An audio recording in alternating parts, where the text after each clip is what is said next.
ሰላም ጤና ይስጥልን አድማጭ ተመልካቾቻችን ሚያዝያ 3 2018 ዓ.ም ላይ እንገኛለን። በነገው ዕለት ሚያዝያ 4 2018 ዓ.ም በመላው ኦርቶዶክስ እምነት ተከታዮች ዘንድ የትንሣኤ በዓል የ2018 ዓ.ም ይከበራል። እንኳን ለ2018 ዓ.ም የትንሣኤ በዓል በሰላም አደረሳችሁ ማለት እወዳለሁ። ከወዲሁ በመላው ዓለም እንደዚሁ የምትገኙ የኦርቶዶክስ እምነት ተከታዮችና መረጃዎችን የምትከታተሉ በያላችሁበት እንኳን ለ2018 ዓ.ም የትንሣኤ በዓል አደረሳችሁ። ከዚህ በመቀጠል ወደ መረጃዎቹ ይሄዳሉ። የተለያዩ መረጃዎችን ይዣሉ በዚህ ሰዓት። እነዚህን የሀገር ውስጥ መረጃዎች፣ የአፍሪካ ቀንድ ዲፕሎማሲያዊ፣ ወታደራዊ መረጃዎች እየተከታተላችሁ አብራችሁ እንድትቆዩ ነው በአክብሮት የምጋብዛችሁ። የ24 ሰዓት ዋና ዋና ክንውኖችን የሀገር ውስጥ እንዲሁም ደግሞ የአፍሪካ ቀንድና ተጨማሪ መካከለኛው ምስራቅ አጫጭር መረጃዎችን በዚህ ሰዓት ወደ እናንተ አደርሳለሁ። እናንተም አብራችሁ እንድትቆዩ ነው በአክብሮት የምጋብዛችሁ። ልክ ዛሬ 40 ቀን የደፈነው በኢራን ላይ እስራኤልና አሜሪካ የከፈቱት ጦርነት የተኩስ አቁም ከተደረገ ዛሬ 3ኛ ቀን ላይ ይገኛል። ዛሬ የወጡ አዳዲስ መረጃዎች ምን አሉ? ተደራዳሪዎቹ ወደ ኢስላማባድ ወይም ደግሞ ወደ ፓኪስታን እየሄዱ ነው። የኢራን ባለስልጣናት እንዲሁም ደግሞ የአሜሪካ ባለስልጣናት ለድርድር ወደ ኢስላማባድ እየገቡ ነው የሚገኙት። ከዚህ ጋር በተያያዘ ያሉ መረጃዎች ምንድን ናቸው የሚለውን ጨምሮ አጫጭር መረጃዎችን አብራችሁ ስትቆዩ ትከታተላላችሁ። ከሀገር ውስጥ መረጃዎች በተለያዩ አካባቢዎች የቀጠሉ ዘመቻዎች አሉ። በተለይ ምርጫና ወታደራዊ ዘመቻ በተመለከተ እንደዚሁ በየአካባቢው የምርጫ ጣቢያዎችን ለመቆጣጠር ከሚደረገው ዘመቻ ባሻገር ሰራዊቱ ከተሞችንና ወረዳዎችን ለቆ እየወጣ እንደሆነም የሚገልጹ መረጃዎችን ትናንትና አድርሻችኋለሁ። ዛሬም በተለያዩ አካባቢዎች ያሉ የ24 ሰዓት የግንባር ዝርዝር መረጃዎችን አደርሳችኋለሁ። ወደ አስመራ የሚወስደን መረጃ አለ። ወደ ሱዳን የሚወስደን መረጃ አለ። ወደ መቀሌ የሚወስደን መረጃ አለ። እነዚህን ጨምሮ እንግዲህ የሀገር ውስጥ ዝርዝር መረጃዎችን ትከታተላላችሁ። እየተከታተላችሁ አብራችሁን ቆዩ። ሀሳብ አስተያየት ቢኖራችሁ ጥቆማ ዜና@gmail.com የተለመደው መልእክት መቀበያችሁ ላይ ልታደርሱ ትችላላችሁ። በርካቶቻችሁ ጥቆማዎችን አድርሳችኋል። ከምርጫ ጋር በተያያዘ ካደረሳችሁ ጥቆማዎች መካከል ሁለቱም በዚህ ሰዓት ወደ እናንተ የማቀርብ ይሆናል። ይህም እንግዲህ ምርጫ ተብሎ እየተመዘገበ ያለው ምርጫ ከወዲሁ ገና በሂደቱ ምርጫው የማያሟላ መሆኑና ግልጽነት፣ ታማኝነት እንዲሁም ደግሞ በፈቃደኝነት ላይ የተመሰረተ ምርጫ አለመሆኑን የሚያሳዩ መረጃዎችና ጥቆማዎችን ልካችሁልኛል። በዚህ ሰዓት አቀርባቸዋለሁ። እንግዲህ በትላንትናው ዕለት መነጋገሪያ ከሆኑ ጉዳዮች መካከል በደባርቅ ሆስፒታል በሰሜን ጎንደር የሚሰሩ ሐኪሞች መታገታቸው መነጋገሪያ ሆኖ ነበረ። ከዛ ቀደም ብሎ በባህር ዳር ዙሪያ እንደዚሁ ሐኪሞች መገደላቸውም የተባበሩት መንግስታት ድርጅት የጤና ዳይሬክተር ዶክተር ቴዎድሮስ አድሃኖም ሳይገልጹ ድምፅ ሲያሰሙ ነበር። እንግዲህ በተለያዩ ቦታዎች በሐኪሞች ላይ በግራም በቀኝም የሚደርሰው ግፍና ሰቆቃ በቀጠለበት ሁኔታ የእነዚህ ታግተው የነበሩ ሐኪሞችን በተመለከተ የደባርቅ ሆስፒታል ሐኪሞች፣ የደባርቅ ሆስፒታል ሰራተኞች እንዲሁም ደግሞ ታካሚዎች ሰልፍ መውጣታቸው ይታወቃል። ትናንትና አመሻሹን የታገቱት ሐኪሞች መለቀቃቸው ተሰምቷል። ይህ እጅግ መልካም ዜና ነው። እነዚህን ሐኪሞች ለማስለቀቅ እንግዲህ ረብረብ ያደረጉ አካላት ምስጋና ይገባቸዋል። ሐኪሞች በየትኛውም ሁኔታ ነፃና ገለልተኛ ሆነው ህይወት የማዳን ስራቸውን እንዲሰሩ ሁሉም አካላት ጥበቃ ሊያደርግላቸው ይገባል። በጦርነቱ ውስጥ እንግዲህ በሁሉም አካላት እኩል እንክብካቤ ሊደረግላቸው የሚገባ ባለሙያዎች ቢኖሩ የመጀመሪያዎቹ ሐኪሞች ናቸው። በየትኛውም በኩል የሚፈሰውን ደም እንዲሁም ደግሞ ያለውን ህይወት የሚያድኑ ናቸው እንጂ የትኛውም የፖለቲካ ውግንና እንዲሁም ደግሞ ለዝርፊያና ለእገታ ሊዳረጉ የሚገባቸው አይደሉም። ለማንኛውም ሐኪሞቹ ተለቀዋል። ጓደኞቻቸው፣ ባልደረቦቻቸው እንዲሁም ደግሞ ጉዳዩን በተመለከተ እንደዚሁ ጉዳዩ ሲያሳስባችሁ የነበረ ወገኖች ይህንን መልካም ዜና ልትሰሙ ይገባል።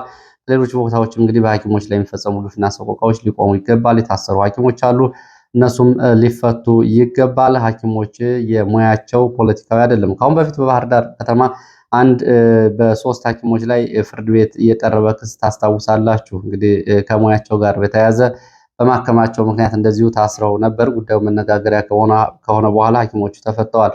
በዚህ ሁኔታ ነው እንግዲህ ሐኪሞች ሰቆቃ እየቀጠለ ያለው። ለሐኪሞቹ አስፈላጊ ጥበቃ ማድረግ፣ አንድ ሐኪም ሲታሰር ምን ያክል ህዝብ ህይወት አደጋ ላይ እንደሚወድቅ መገመት አይከብድም። በዚህ ጦርነት ምክንያት በርካታ ሐኪሞች አማራ ክልል እየለቀቁ በጦርነቱ ምክንያት እየተሰደዱ ነው የሚገኙት። ስራ ወደሚገኝባቸው የአፍሪካ ሀገራት ወደ ሩዋንዳ እንዲሁም ደግሞ ወደ ሞሮኮ እና ሌሎች የአፍሪካ ሀገራት አንጎላን ጨምሮ በርካታ ሐኪሞች ተሰደዋል። ከዛም ባሻገር ወደ አዲስ አበባ በመምጣት አዲስ አበባ ላይ ሐኪሞቹ ተከማችተዋል። እንግዲህ ከ40 ሚሊዮን በላይ ህዝብ የሚኖርበት ክልል አሁን የሐኪሞች ብዛት እዚህ ግባ የሚባል አይደለም። ላሉት ሐኪሞች አስፈላጊውን ጥበቃና ከለላ ማድረግ ያስፈልጋል። ሐኪሞች በእጃቸው የህፃናት ህይወት፣ የእናቶች ህይወት፣ የማንኛውም ህብረተሰብ ህይወት ነው ያለውና ጥበቃ ሊደረግላቸው ይገባል። ወደ መረጃዎቹ ሲሄድ በህወሓትና በፌዴራል መንግስቱ መካከል ያለው ንትርክ ቀጥሏል። በትላንትናው ዕለት ህወሓት የጀነራል ታደሰ ወረደ ሹመት በተመለከተ አልቀበልም ማለቱ ይታወቃል። ይህንን በተመለከተ የጠቅላይ ሚኒስትር ጽህፈት ቤት መግለጫ አውጥቷል። ጠቅላይ ሚኒስትር ጽህፈት ቤት የአገላለጽ ችግር እንደገጠመውም እንደዚሁ ባወጣው መግለጫ አሳውቋል። ቢቢሲ ዘገባውን ይዞት ወጥቷል።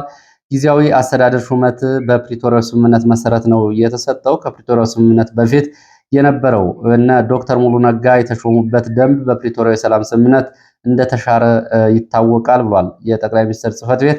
ስለዚህ ለጀነራል ታደሰ ወረደ የተራዘመው የአንድ ዓመት ሹመት በፕሪቶሪያው ስምምነት በኋላ እነ ጌታቸው ረዳ በተሾሙበት አግባብ እየተሰጠ ስለሆነ ትክክል ነው፣ የህግ ጥሰት የለውም ብሏል። ህወሓት ግን በተናጠል የተደረገ የፖለቲካ ውይይት የሌለበት የፌዴራል መንግስቱ ብቻውን የሰጠው ሹመት ስለሆነ አልቀበለውም። ሹመት መስጠት ካለ በህወሓትና በፌዴራል መንግስቱ የፖለቲካ ውይይት መሰረት ነው ሊሆን የሚገባው በሚል የጀነራል ታደሰ ወረደን ስልጣን እንደማይቀበለው መግለጫ አውጥቷል።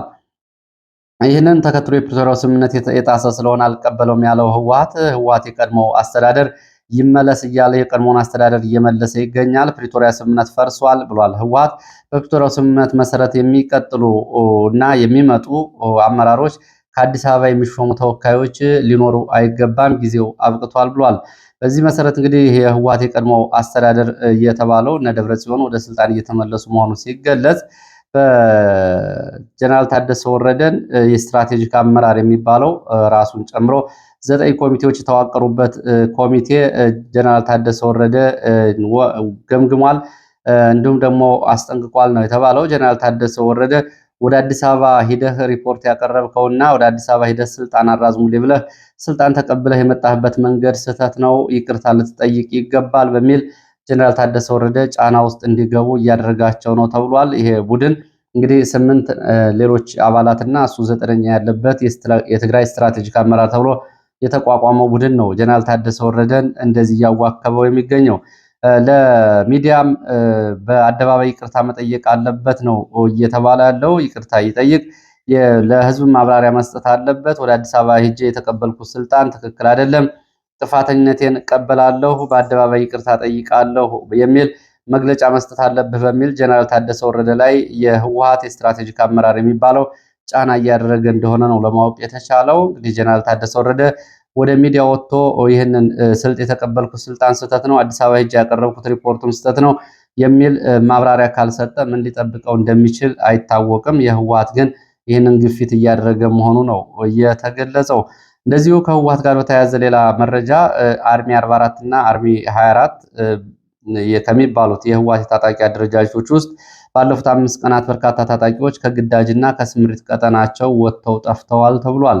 ታጣቂዎቹ በአፋርና በአማራ ክልል አዋሳኝ በሚገኙ የራያ ጨርጨር፣ ራያ ጮቢ፣ ራያ ጨርጨር፣ ራያ ቢሶበር፣ ራያ መሆኒ ተብሎ በሚጠሩ ቀጠናዎች ግዳጅና ስምሪት ቀጠና ነው አካባቢውን ለቀው እየጠፉት። ታጣቂዎቹ መሳሪያዎችን ይዘው ጭምር ነው እየጠፉት ተብሏል። ወደየት እንደሄዱ እስካሁን ድረስ የታወቀ ነገር የለም።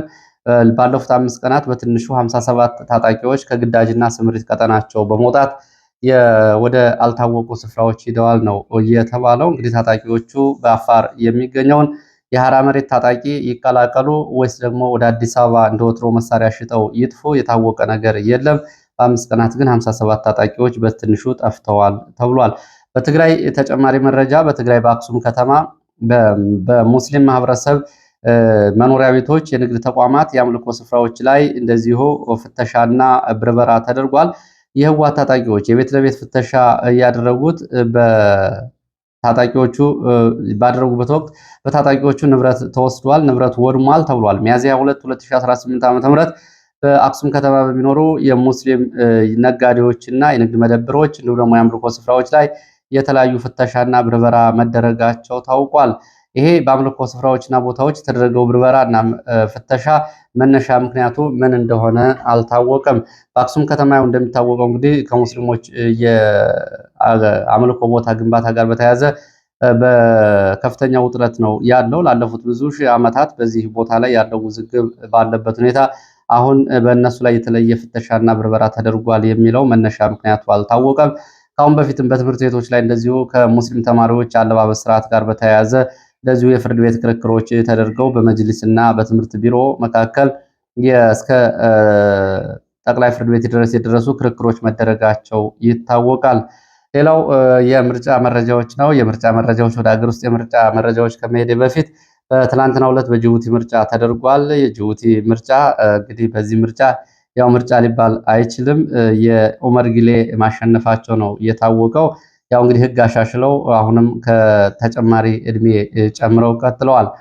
ይህንን ተከትሎ የጅቡቲን አፋሮች ነፃ ወጣለሁ እያለ የሚንቀሳቀሰው ፍሩድ ወይም ደግሞ ፍሮንት ፎር ሪስቶሬሽን ኦፍ ዩኒቲ ኤንድ ዲሞክራሲ ተብሎ የሚጠራው አማጺ ቡድን በጅቡቲን ምርጫ ተከትሎ በተለያዩ የጅቡቲ አካባቢዎች ወታደራዊ ጥቃቶችን ለመፈጸም እንቅስቃሴ እያደረገ መሆኑ ታውቋል።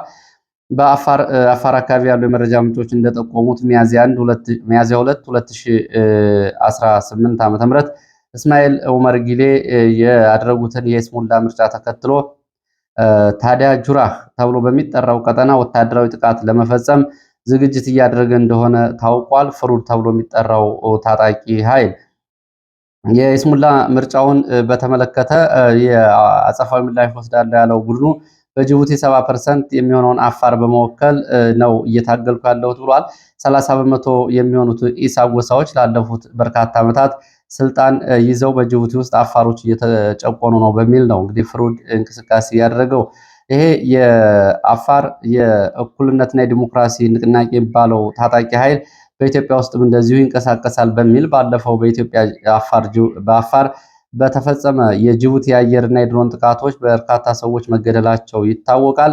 ከዚህ ጋር በተያያዘ በተለይ በአውሳሩሱ ዞን ኪያሩ ቀበሌ 2025-2026 በተደጋጋሚ በተፈጸሙ የድሮን ጥቃቶች 14 ሰዎች መገደላቸው ይታወቃል።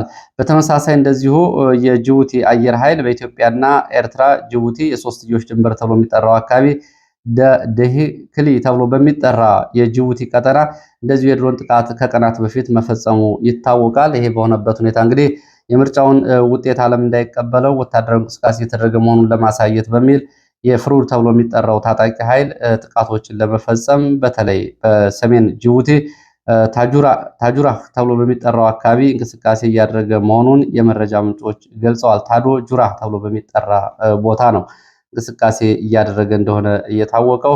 ሌላው ከዚህ ጋር በተያያዘ ወደ ምርጫ መረጃ ስመጣ በኢትዮጵያም ከምርጫ ጋር በተያያዘ ካሉ መረጃዎች መካከል ወደ መተማ አካባቢ የደረሰኝን መረጃ ላስከትል። ከ13 ዓመት በታች ያሉ ህፃናት ጭምር በመተማ ምርጫ ካርድ እንዲወስዱ እየተደረገ ነው። ከአንደኛ ደረጃ ትምህርት ቤት የመጡ ተማሪዎች በፖሊስ ተወስደው ካርድ እንዲወስዱ ተደርገዋል ብሏል መተማ አካባቢ ያሉ የመረጃ ምንጮች። እነዚህ እድሜያቸው 13 ዓመት የደረሱ ታዳጊ ተማሪዎች ካርድ እንዲወስዱ የተደረጉት በአካባቢው የሚመዘገብ በመጥፋቱና የተጠበቀው ቁጥር ባለመሟላቱ ምክንያት በፖሊስ ተማሪዎች ትምህርት ቤት ተወስደው እንዲወስዱ ተደርጓል ተብሏል። ሌላው እንደዚሁ በአማራ ክልል ምርጫ አስፈጻሚዎች ከከተሞች ለመውጣት በመቸገራቸው ምክንያት ባለው የተለያዩ ቀጠናዎች ባለው ውጊያ ምክንያት የቀበሌ አስተዳዳሪዎች የምርጫ አስፈጻሚዎች ወደሚገኙባቸው ካምፖችና ሆቴሎች በመውጣት የቀበሌውን የህዝብ ቁጥር ስም ዝርዝር ይዘው እንዲመጡ በማድረግ በቀበሌው ህዝብ ስም የቀበሌ አስተዳዳሪዎችና ሚሊሻዎች ካርድ እንዲወስዱ እየተደረገ ነው ተብሏል። እንግዲህ አንድ የቀበሌ አስተዳዳሪ ያው ብዙ የቀበሌ አካባቢዎች በመዋቅራቸው ብልጽግና በመፍረሱ ምክንያት በቀበሌ አስተዳዳሪዎቹም የሚኖሩት በካምፕ ነው። እንግዲህ የሚያውቁትን የቀበሌያቸውን ህዝብ በስም ዝርዝር እያስመዘገቡ ካርድ እየወሰዱ ነው ተብሏል። እንግዲህ አንዱ ምርጫ የሚባለው ይሄ ነው። እስካሁን ከተደረጉት ምርጫዎችም እንግዲህ በይስሙላ ደረጃ እንኳ በእጅጉ የባሰ ምርጫ እየሆነ ነው ያለው። እንግዲህ በጦርነት ውስጥ ምርጫን አደረግን ለማለት ነው እየሆነ ያለው። የአማራ ማህበር በአሜሪካ መጋቢት 21 2018 እስከ መጋቢት 27 2018 ያለውን ሳምንታዊ የሰብአዊና የጦርነት ሪፖርቱን ይፋ አድርጓል። ማህበሩ ባወጣው ሪፖርት በ11 ዞኖች በአማራ ክልል እና በ40 ወረዳዎች እና ከተሞች በተደረገው ውጊያ ሰብአዊ መብት ረገጣዎች ደርሰዋል። በተጨማሪም በኦሮሚያ ምስራቅ ወለጋና ሆሮ ጉዱሩ ወለጋ ዞኖች እንዲሁም በአዲስ አበባ የመብት ጥሰቶች መፈጸማቸውን ሪፖርቱ በዝርዝር ይዞ ወጥቷል። በአማራ ክልል በ10 ወረዳዎች በተደረገው ጦርነት የሞትና የአካል ጉዳቶች መድረሳቸውን ገልጿል። በእነዚህ እንግዲህ ዝርዝር መረጃዎችን፣ ቦታዎቹን እንዲሁም ደግሞ ጉዳቶቹን አሰናድቶ ይዞ ወጥቷል። በደቡብ ጎንደር አዲስ ዘመን በአንድ ቤተሰብ አባላት ላይ የተፈጸመውን ጥቃት እንደዚሁ ሪፖርቱ አካቶ ይዞ ወጥቷል። እንደምታስታውሱ እንግዲህ በደቡብ ጎንደር አዲስ ዘመን ከተማ አንድ አባወራ ሚስት ወታደሮች የደፈሩትን አሳዛኝ ክስተትም ይዞ ወጥቷል። እንደምታስታውሱት በወቅቱ እንግዲህ ባልተቤቱን በመደብደብ እና በማሰር ልጆቹን በመደብደብ በቡድን ባለቤቱን የደፈሩበት አባወራ በወቅቱ የክብር ነክ በሆነ ሁኔታ እንደዚህ አልቀጥልም በሚል መርዝ ጠጥቶ ሆስፒታል ገብቷል። እሷም ሆስፒታል ገብታ እንደነበር በወቅቱ መዘገቡ ይታወቃል። ይህንን ሪፖርት የአማራ ማህበር በአሜሪካ ይዞ ወጥቷል። ሌላው ራያ ባላ የህወሓት ታጣቂዎች በሰላማዊ ሰዎች ላይ የፈጸሙትን ጥቃትም እንደዚሁ ሪፖርቱ ይዞ ወጥቷል። በኦሮሚያ ክልል ሆሮ ጉዱሩ ወለጋ ዞን እና ምስራቅ ወለጋ ዞን እንደ ባቢ ደንጎሮ ወረዳ በንጹሃን ላይ የተፈጸሙ ጭፍጨፋዎችን ይዞ ወጥቷል። በአማራ ክልል በ5 ወረዳዎች በተፈጸሙ የድሮን ጥቃቶች በንጹሃን ላይ የደረሰውን ጉዳት እንደዚሁ በስም ዝርዝር ሪፖርቱ ይዞ ወጥቷል። በኦሮሚያ የጸጥታ ኃይሎች በአዲስ አበባ ከተማ ላይ የኦሮሚያ የጸጥታ ኃይሎች ስልጣን የሚሰጣቸው ህግ ባለፈው ሳምንት ነው እንግዲህ ከመጋቢት 21 እስከ 27 ባለው ጊዜ የጸደቀው። ይሄ ብዙ የህግ ባለሙያዎች፣ ፖለቲከኞች እስካሁን ድረስ እያወገዙት ይገኛሉ። አዲስ አበባን ጨርሶ የመዋጥ ግማሽ ሂደት ነው። በአዲስ አበባ ላይ የኦሮሚያ ፍርድ ቤቶች ስልጣን እንዲኖራቸው የኦሮሚያ የጸጥታ ኃይልም እንደዚሁ ስምሪት እንዲወስዱ በፓርላማ የጸደቀው ህግ መነጋገሪያ መሆኑ ይታወቃል። ምስራቅ ወለጋ፣ ሆሮ ጉዱሩ ወለጋ ዞኖች ሊሙ ገሊላ እና ቢደንጎሮ ወረዳዎችን በንጹሃን ላይ የደረሱ ጥቃቶችን በሪፖርቱ ተካተው ወጥተዋል። በሌሎች መረጃዎች ስንሄድ ወደ ምዕራብ ወሎ የሚወስደን መረጃ አስከትላለሁ። በምዕራብ ወሎ ከለላ ወረዳ ለ5 ቀናት በተለያዩ ቀበሌዎች በተደረገ ውጊያ ሰብአዊ፣ ቁሳዊና ወታደራዊ ኪሳራ ደርሷል። ዘመቻው የምርጫ ጣቢያዎችን ለመቆጣጠር የአካባቢ ሚሊሻ፣ አድማ ብተናና መከላከያ ያደረጉት ዘመቻ ነው። በእነዚህ እንግዲህ የሚሊሻ አባላት እንደዚሁ ምርጫ ኮረጆ አጅበው ሲሄዱ ጥቃት ተፈጽሞባቸው ጉዳት ደርሶባቸዋል። አስገድዶ መድፈር ሪፖርቶችም እንደዚሁ ከአካባቢው ተሰምተዋል። ሪፖርቶቹ እየተጣሩ ነው የሚገኙት።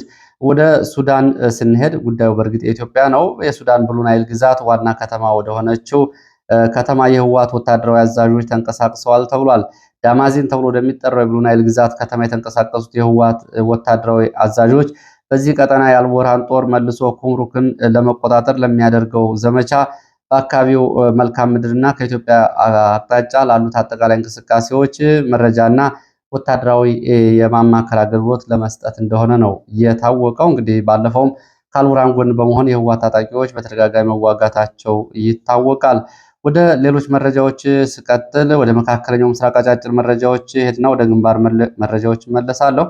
በመካከለኛው ምስራቅ በዚህ ጦርነት እየታየው የኢራን ጉልበት የኒውክለር ጉልበቷ ወይም ደግሞ የሚሳኤል ጉልበቷ አይደለም ብለዋል ዓለም አቀፍ ሚዲያዎች። በኢራን እየታየው ጉልበት የውሃ ወሽመጥን ወይም ደግሞ ሆርሙዝን እንደ ዋና መሳሪያ አድርጋ በመጠቀም ዓለምን ጫና ውስጥ አስገብታለች ተብሏል።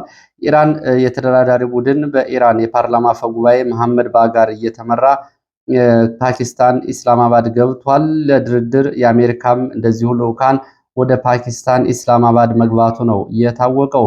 የኢራኑ አፈ ጉባኤ መሐመድ ባጋር ጋሊባፍ ድርድር የምናደርገው 2 ቅድመ ሁኔታዎች ከተሟሉ ብቻ ነው ሲሉ እንደዚሁ አሳውቀዋል። አንደኛው እስራኤል በሊባኖስ የምታደርገውን መጠነ ሰፊ ወታደራዊ ዘመቻ ካቆመች፣ ሁለተኛ በየትኛውም ሁኔታ የታገዱና የተያዘ የኢራን ንብረት ሲለቀቅና እንዲንቀሳቀስ ሲደረግ እና የኢራን ሀብት ሲንቀሳቀስ ብቻ ነው ድርድር የምናደርገው፣ ከዛ ውጭ ከሆነ አናደርግም ብለዋል።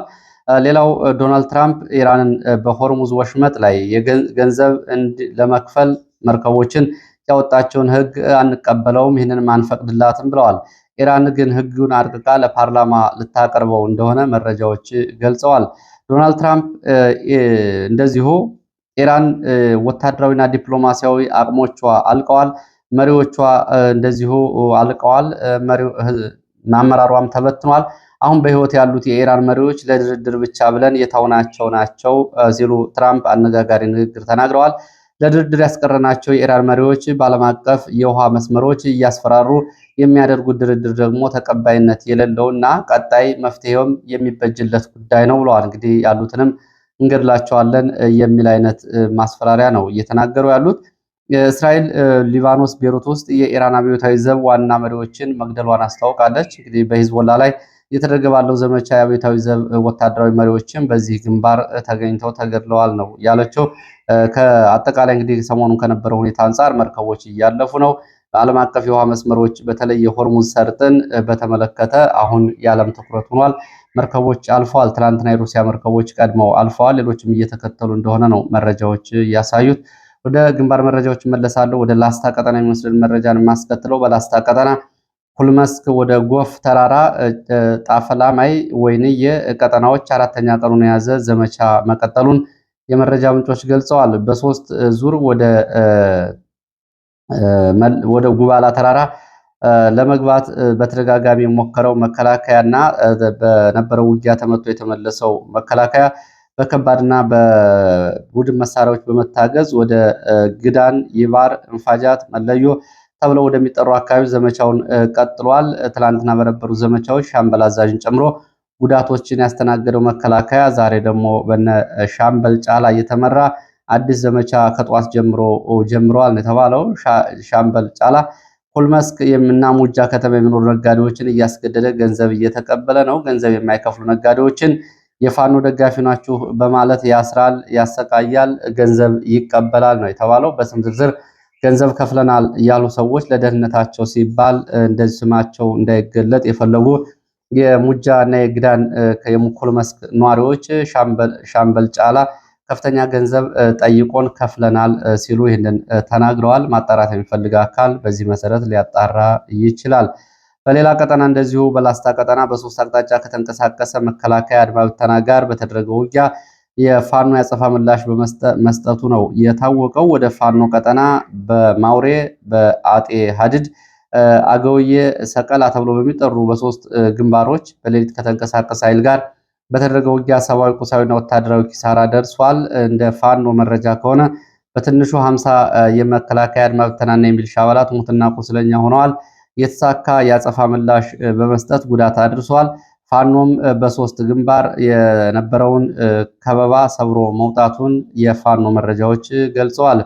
ወደ ደብረ ማርቆስ ስንሄድ በደብረ ማርቆስ አቅራቢያ ደብረ ዘይት በተባለ ቦታ ወደ ስናን ሮብ ገበያ በአካባቢ በከባድ መሳሪያ በተፈጸመ ድብደባ ሰላማዊ ሰዎች ህይወታቸው አልፏል። ከደብረ ማርቆስ ወደ ስናን ወረዳ ሮብ ገበያ እንቅስቃሴ ላይ የነበረ መከላከያ ነው ከባድ መሳሪያ በመተኮስ ደብረ ዘይት በተባለ ቦታ ላይ በንጹሃን ላይ ጉዳት ያደረሰው። ሚያዝያ 2 2018 በተፈጸመው የከባድ መሳሪያ ድብደባ 2 ሰዎች ሲሞቱ 4 ሰዎች ቆስለዋል ነው የተባለው። ከነዚህ ከተገደሉት መካከል የአብነት ተማሪዎች ይገኙበታል።